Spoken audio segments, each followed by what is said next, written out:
Hello students, मैं हूं आयुष श्रीवास्तव और आप देख रहे हैं फिज़िक्स कंसेप्ट। आज का जो वीडियो लेक्चर है वो हमारा वीडियो लेक्चर नंबर 5 है। किसका? एसिड बेस एंड सॉल्ट्स का। तो आज हम बात करेंगे कि एक सॉल्ट कैसे प्रिपेयर होता है, और उससे पहले बात करेंगे सॉल्युबिलिटी के बारे में, सॉल्ट की सॉल्युबिलिटी के बारे में।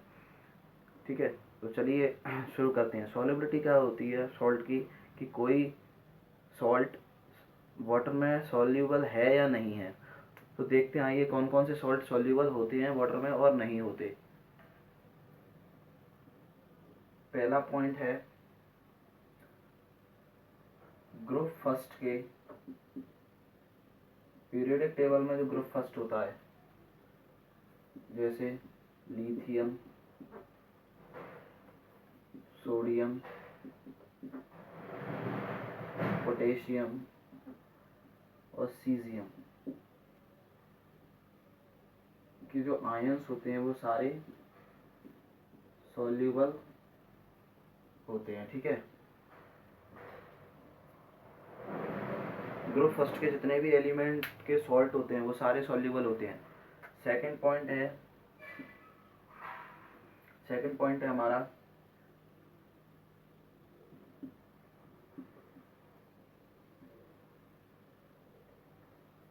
नाइट्रेट और नाइट्राइट। नाइट्रेट और नाइट्राइट आर सॉल्यूबल। जितने भी नाइट्रेट और नाइट्राइट होते हैं वो सारे कैसे होते हैं? सॉल्यूबल होते हैं। जितने भी नाइट्रेट और नाइट्राइट होते हैं वो सारे कैसे होते हैं? सॉल्यूबल।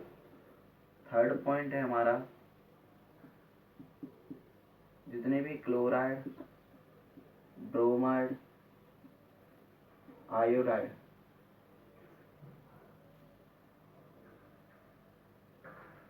कैसे होते हैं? Soluble.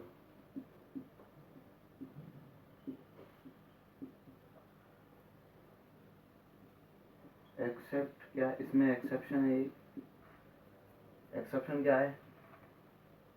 Ca dipositive, Pb dipositive, Ba die positive,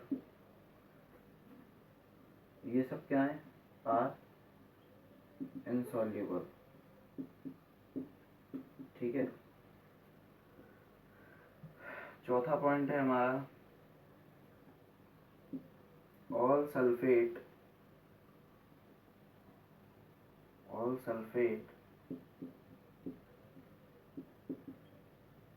are soluble. इसमें भी एक एक्सेप्शन है। इसमें क्या एक्सेप्शन है कि CaSO4 का hold price, CaSO4, PbSO4, BaSO4 या Ag2SO4, ये सब कैसे होते हैं?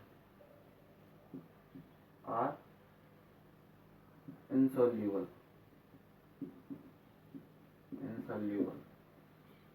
ठीक है, ये हो गया चौथा पॉइंट। पांचवा पॉइंट क्या है? पांचवा पॉइंट है ऑल कार्बोनेट, बाइकार्बोनेट,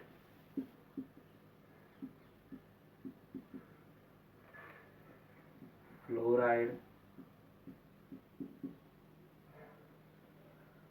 फ्लोराइड के बाद क्या आता है? और कार्बोनेट, बाइकार्बोनेट, फ्लोराइड और सल्फाइड या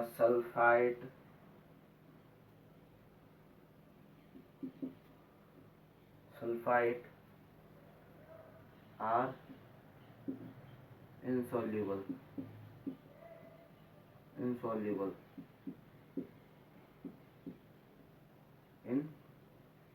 ठीक है, ठीक है ना। छठवां पॉइंट है, आप पहले ये 5 पॉइंट्स को नोट कर लीजिए, स्क्रीनशॉट ले लीजिए, फिर मैं आपको 2 पॉइंट और बचे हैं उनको और लिखाता हूँ, फिर हम किस पे बात करेंगे, सॉल्यूबल प्रिपरेशन ऑफ सॉल्ट्स के बारे में। चलिए ले लीजिए, आई होप आपने ले लिया होगा स्क्रीनशॉट।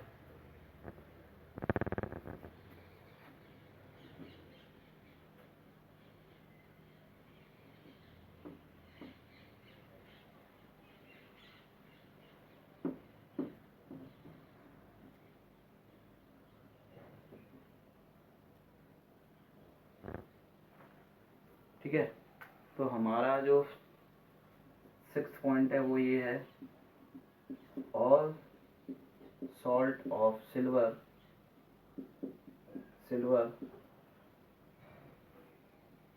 Are insoluble. सारे सॉल्ट जो हैं वो सारे सॉल्ट सिल्वर के इनसॉल्यूबल होते हैं, इसमें एक्सेप्शन है एक्सेप्ट AgNO3। ऐसा हम क्यों कह रहे हैं, क्योंकि हमने सेकंड वाला जो पॉइंट लिखा था उसमें क्या बोला था, ऑल नाइट्रेट आर सॉल्यूबल। ठीक है, तो सिल्वर के साथ क्या जुड़ा हुआ है यहाँ पे, नाइट्रेट, इसीलिए ये जो है सॉल्यूबल है, वो ये वाला जो है सॉल्यूबल है AgNO3। ठीक है, एक लास्ट पॉइंट जो है हमारा वो है ऑल हाइड्रोक्साइड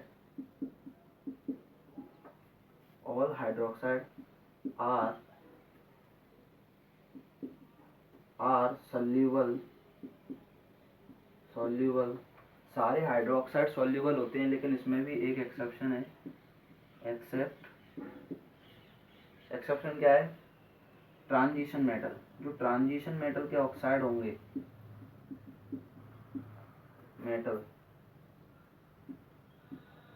जो ऑक्साइड होंगे, हाइड्रोक्साइड सॉरी, वो क्या होंगे, आर इनसॉल्यूबल। जैसे हम ले लें ZnOH का होल ट्वाइस, ठीक है, और ZnOH का होल ट्वाइस, और जैसे एक और हो गया FeOH का होल ट्वाइस, होल थ्राइस। ठीक है, ये सारे क्या हैं, ट्रांजिशन मेटल के जो ऑक्साइड हाइड्रोक्साइड होंगे वो सिर्फ वो जो है इनसॉल्यूबल होंगे, और बाकी के सारे हाइड्रोक्साइड सॉल्यूबल होंगे। ठीक है, जैसे हम ले लें सोडियम हाइड्रोक्साइड, पोटेशियम हाइड्रोक्साइड। ठीक है, ये सब क्या है, सॉल्यूबल, और ये जो है ट्रांजिशन मेटल है, इसलिए ये क्या है, जो है इनसॉल्यूबल। अच्छा, ट्रांजिशन मेटल होते कौन से हैं, डी ब्लॉक के जितने भी एलिमेंट्स होते हैं वो सब क्या होते हैं, ट्रांजिशन मेटल्स होते हैं। ठीक है, चलिए अब हम हेडिंग लगाएंगे preparation of salt.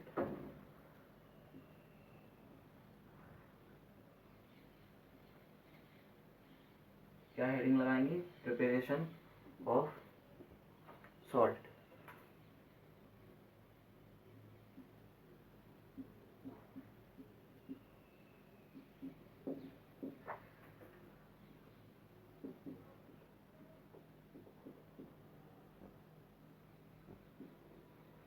Preparation of salt, salt को बनाने के कई तरीके होते हैं, तो चलिए देखते हैं कौन कौन से। पहला जो हमारा मेथड है वो होता है डायरेक्ट कॉम्बिनेशन या डायरेक्ट सिंथेसिस। इसको हम डायरेक्ट कॉम्बिनेशन या डायरेक्ट सिंथेसिस भी कहते हैं। ठीक है, ये हम किसके बारे में बात कर रहे हैं, सारे पहले हम सॉल्यूबल सॉल्ट बना रहे हैं। ठीक है, सॉल्यूबल सॉल्ट के लिए, फिर इनसॉल्यूबल सॉल्ट भी बनाना सिखाऊंगा। सॉल्यूबल सॉल्ट के लिए बना रहे हैं, तो पहला मेथड क्या है हमारा, डायरेक्ट कॉम्बिनेशन। डायरेक्ट कॉम्बिनेशन में हम क्या करते हैं, जैसे हमने लिया एलिमेंट्स का डायरेक्ट कॉम्बिनेशन कराते हैं, जैसे NaCl क्या बनाएगा, NaCl बना लेगा। ठीक है, NaCl 2NaCl। ठीक है, दूसरा एक और है Fe+Cl2, क्या बना लेगा ये Fe2Cl3, ठीक है, Fe2Cl3, सॉरी Fe2 नहीं, FeCl3, ठीक है। तो ये हो गया एक और, ठीक है। दूसरा मेथड क्या है हमारा, मैंने क्या बोला था, हमको ये कैसे पता चलेगा कि सॉल्यूबल है या नहीं है। मैंने क्या बोला था, all chlorides, bromide and iodide are soluble, ठीक है। तो इसमें देखिए, और हाँ, इसमें जो सोडियम भी है ये भी सॉल्यूबल है। ग्रुप फर्स्ट के जितने भी एलिमेंट्स होते हैं वो क्या होते हैं, सॉल्यूबल होते हैं। तो ये देखिए, क्या नाम है अपना, ये दोनों सॉल्यूबल है, इसीलिए ये क्या है, सॉल्यूबल सॉल्ट। ऐसे देखिए Fe+3Cl2, ये भी ऑल इसमें क्लोराइड जुड़ा हुआ है, इसलिए ये भी क्या है, सॉल्यूबल है, ठीक है। अब दूसरा जो मेथड आता है वो हमारा आता है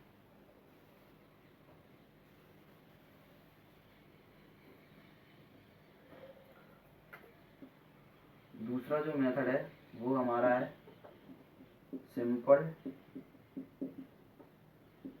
displacement method. Simple displacement method में हम क्या करते हैं, जो रिएक्टिविटी सीरीज है, एक बार फिर से रिवाइज कर लीजिए। रिएक्टिविटी सीरीज क्या होती है, काशीनाथ का माली, काशीनाथ का माली आलू जरा फीके पकाता है, कौन है आगे आओ, ठीक है। ये हमारी रिएक्टिविटी सीरीज है।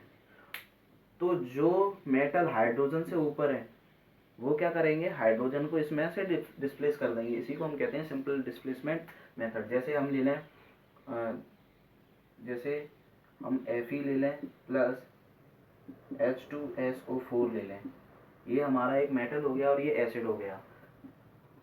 अब ये जो आयरन है ये हाइड्रोजन से ऊपर है, ऊपर की साइड है, तो ये क्या करेगा, हाइड्रोजन को डिस्प्लेस कर देगा, इसलिए यहाँ पे क्या आ जाएगा, Fe रिएक्शन ले लेते हैं हम, सोडियम का ले लेते हैं, ठीक है। Na+HCl क्या बनेगा, NaCl प्लस हाइड्रोजन के रिप्लेस हो जाएगी। कैसे पहचाना हमने, सारे सोडियम पोटेशियम और ग्रुप फर्स्ट के एलिमेंट क्या होते हैं, सॉल्यूबल होते हैं, ठीक है। ये हो गया हमारा simple displacement method. Third method है डिकम्पोजिशन मेथड। थर्ड मेथड क्या है, अब हमारा जो नेक्स्ट मेथड है वो हमारा डिकम्पोजिशन मेथड। डिकम्पोजिशन मेथड में हम क्या करते हैं, एक हम सॉल्यूबल सॉल्ट की रिएक्शन किससे करा देते हैं, एसिड से।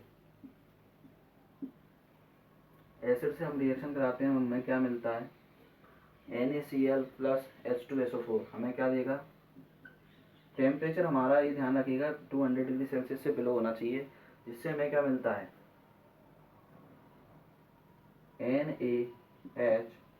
NaHSO4 plus HCl, NaHSO4 plus HCl, ठीक है। ये हमें मिलता है जिसमें एक हाइड्रोजन रह जाता है, इसको क्या बोलते हैं, एसिडिक सॉल्ट बोलते हैं। एसिडिक सॉल्ट इसको बोलते हैं जिसमें हाइड्रोजन रह जाता है। एक और देख लीजिए आप, KNO3 plus H2SO4,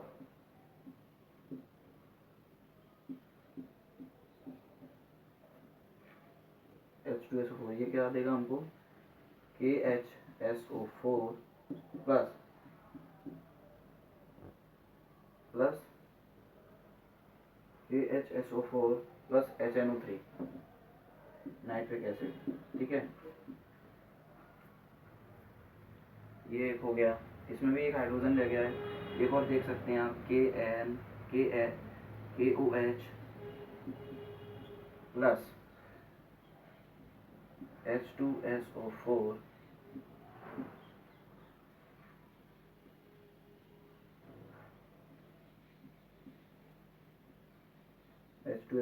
KHSO4 plus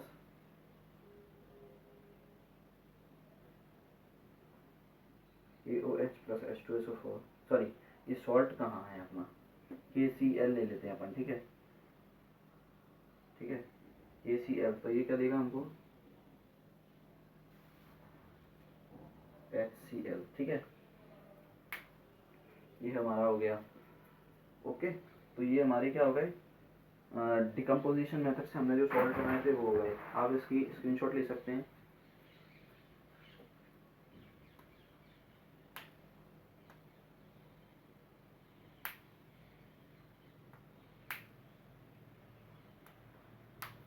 चलिए अब हमारा नेक्स्ट मेथड है,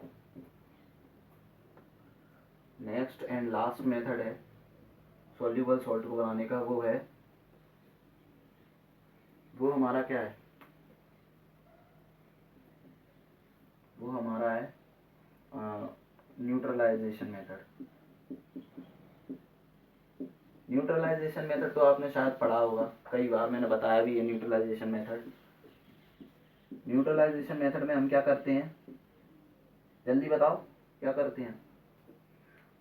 न्यूट्रलाइजेशन मेथड में हम करते हैं एक एसिड की रिएक्शन जब हम बेस के साथ कराते हैं तो हमें क्या मिलता है, एक सॉल्ट मिलता है प्लस वाटर रिलीज हो जाता है, ठीक है, ये हमारा न्यूट्रलाइजेशन मेथड है, ठीक है। तो चलें अब देखते हैं क्या होता है इसमें। Na एसिड हमने ले लिया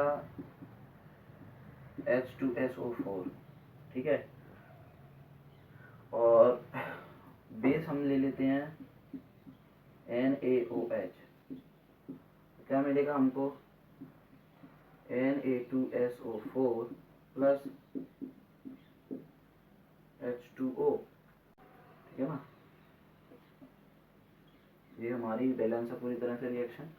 और एक और देखें आप, एसिड ले लेते हैं हम H2SO4 एसिड ले लेते हैं प्लस इसकी रिएक्शन करा देते हैं ZnOH का होल ट्वाइस, ठीक है, तो हमारे पास क्या आएगा, देखिए ZnSO4 प्लस 2H2O, ठीक है, ZnSO4 प्लस 2H2O। एक और देख सकते हैं आप, HCl ले लेते हैं इस बार और ZnOH का होल ट्वाइस, क्या बनेगा ZnCl2 प्लस 2H2O, ये भी रिएक्शन बैलेंस है पूरी तरह से, ठीक है। ये हमारा न्यूट्रलाइजेशन मेथड हो गया। लेकिन एक चीज़ ध्यान में रखिएगा कि अगर हमारा जो बेस है वो कैसा हो, वाटर सॉल्यूबल, अगर हमारा बेस वाटर सॉल्यूबल हो, वाटर सॉल्यूबल कैसा, मैंने बताया था जब ग्रुप फर्स्ट के एलिमेंट जो हैं हों, जैसे NH4OH, ये ग्रुप फर्स्ट के एलिमेंट और NH4OH हों, तो ये क्या होते हैं, वाटर सॉल्यूबल होते हैं। मैंने वो ये भी बताया था कि all hydroxide are soluble except transition metal. तो देखिए यहाँ पे ट्रांजिशन मेटल वाली हाइड्रोक्साइड कौन सी है, एक ये है, एक ये भी ट्रांजिशन मेटल वाली है, लेकिन ये नहीं है। और वैसे भी सोडियम जो है वाटर सॉल्यूबल होता है ना। तो ये क्या, जब वाटर सॉल्यूबल हमारा बेस हो तो इस मेथड को हम क्या बोलेंगे, टाइट्रेशन। इसी में ही आप नोट कर लीजिए, ये हमारा मेथड क्या हो जाएगा, टाइट्रेशन। जैसे एक और एग्जांपल ले सकते हैं आप, हमारा जो एसिड हमने HCl ले लिया और बेस हमारा हो गया NH4OH। तो हम क्या करेंगे, इसकी जब रिएक्शन कराएंगे तो हमें क्या मिलेगा, NH4Cl प्लस H2O, ठीक है, NH4Cl प्लस H2O। ये भी एक क्या है, टाइट्रेशन मेथड से बना है, इसको भी हम क्या कहेंगे, टाइट्रेशन मेथड। लेकिन हाँ, अगर आपके पेपर में ऑप्शन नहीं दिया है टाइट्रेशन, तब तो आप यही टिक करना न्यूट्रलाइजेशन। लेकिन अगर ऑप्शन दिया है टाइट्रेशन और न्यूट्रलाइजेशन, तो आपको क्या टिक करना है, टाइट्रेशन। किसमें, जो ग्रुप फर्स्ट के एलिमेंट हो और NH4 पॉजिटिव हो, मतलब वाटर सॉल्युबल बेस हो, तब हमको क्या करना है, टाइट्रेशन टिक करना है। कब करना है, जब दोनों ऑप्शन दिए हो, न्यूट्रलाइजेशन मेथड भी और टाइट्रेशन मेथड भी। ठीक है, तो इतना ध्यान रखिएगा। आप इसका स्क्रीनशॉट ले लीजिए, फिर हम चलते हैं इनसॉल्युबल सॉल्ट की तरफ। ठीक है, चलिए।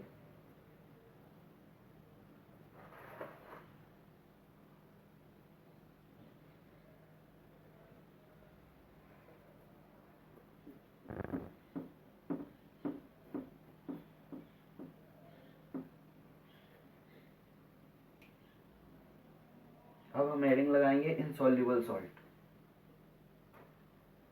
इनसॉल्युबल सॉल्ट क्या होते हैं, इनसॉल्युबल सॉल्ट हम हेडिंग लगाएंगे तो देखिए आप जरा, पहला हमारा सल्फाइड हमने बोला था क्या होता है, इनसॉल्युबल होता है। ठीक है, तो ये क्या बनेगा, FeS। ठीक है, ऐसे ही एक और देख लीजिए, Zn plus S, ZnS, zinc sulphide, ferrous sulphide. ठीक है, तो ये क्या हो गए हमारे, इसको हम ये भी क्या है, डायरेक्ट कॉम्बिनेशन है। ठीक है, पहला हम इसमें मेथड है डायरेक्ट कॉम्बिनेशन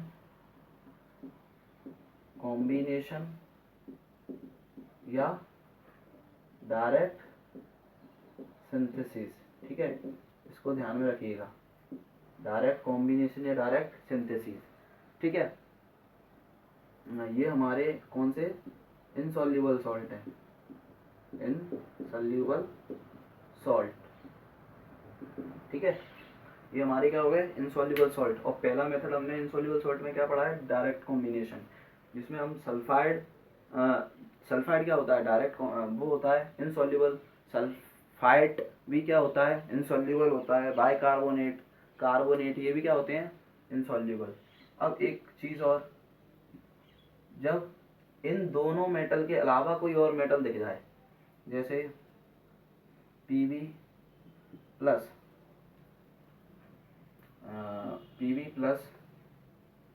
S, ये क्या हो गया, PbS, लेड सल्फाइड बनाएगा, इसको हम क्या बोलेंगे, या ऐसे देख लीजिए, Ag प्लस S, AgS, इसको तब हम क्या बोलेंगे, इन दोनों मेटल के अलावा अगर कोई मेटल आ रहा है तब हम इसको बोलेंगे प्रेसिपिटेशन मेथड,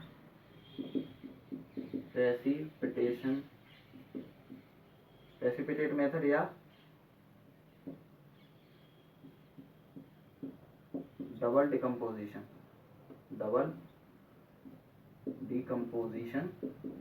मेथड। ठीक है, तब क्या बोलेंगे हम, डबल डिकम्पोजिशन मेथड। कब बोलेंगे, जब इन दोनों के अलावा अगर कोई और मेटल आ रहा है, जैसे Pb, Ag, Al, एल्यूमिनियम। ठीक है, और भी है कैल्शियम वगैरह। ठीक है,